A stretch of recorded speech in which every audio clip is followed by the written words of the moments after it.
Twitter's a mess, and I think that we all understand that. It'd probably be simpler just to get off of it, but since I am on it now, and I think that it's important for media and for politics, I gotta give you the latest news about the massive percentage of Twitter users that aren't even people in the first place. So Indiana University set up this tool, a Twitter bot detection framework, to try to figure out from amongst many accounts which are actually humans and which are simply bots, computer programs that are designed to troll people or push for a politician or push for a product.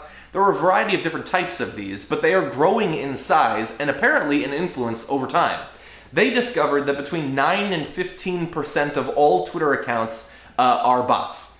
Now these, of course, are added to the number of fake accounts that are used to pad someone's numbers, make it seem like someone's more influential than they are. Those are largely benign because they look like a person, but they don't really do anything. Certainly they're not designed in any malicious way. But when you take that huge percentage, add 9 to 15% that are bots, at the end of the day it makes you wonder, are there really any people having a genuine conversation on Twitter? Has anyone ever been truly educated or truly persuaded to change their point of view on Twitter? I hope so, man. I mean, that's the main reason that I'm on there, but I lose a little bit of hope for that, a little bit of faith in that on a daily basis based on my activity on there. Now understand that 9 to 15%, that is likely an underestimate because they're only focusing on English language accounts there. And so there's a lot of reason to believe that there's apparently a big group in Mexico that sets up these bot networks. It happens in Russia as well. These sorts of coordinated efforts for a variety of different means. It could be economic, it could be political. They're not even including that. This is just in America.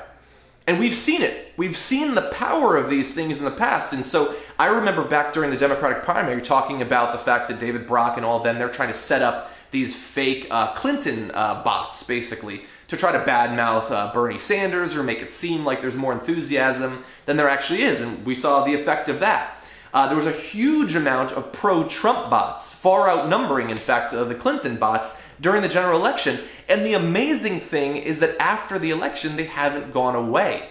And they're still out there, pumping up their likes and retweets and making it seem like there are more people who support these insane policies on social media where it's quite visible than there actually are.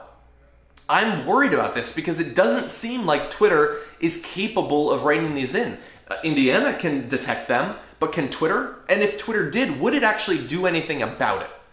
At this point, I don't know, I don't have any real reason to believe that they will. And it means that in the future, when we try to use Twitter to disseminate information, to communicate with people who are interested in what we have to say, a lot of the response is going to come from malicious computer programs. And it's going to be on everyone, on both sides of the camera, on both sides of the conversation, to account for that. To understand that some of the feedback you're getting might not be legitimate, and to not get drawn in from your point of view into pointless conversations with things that might not even be human beings in the first place. Twitter has a lot of problems. This is just the latest, but it is something you should be aware of.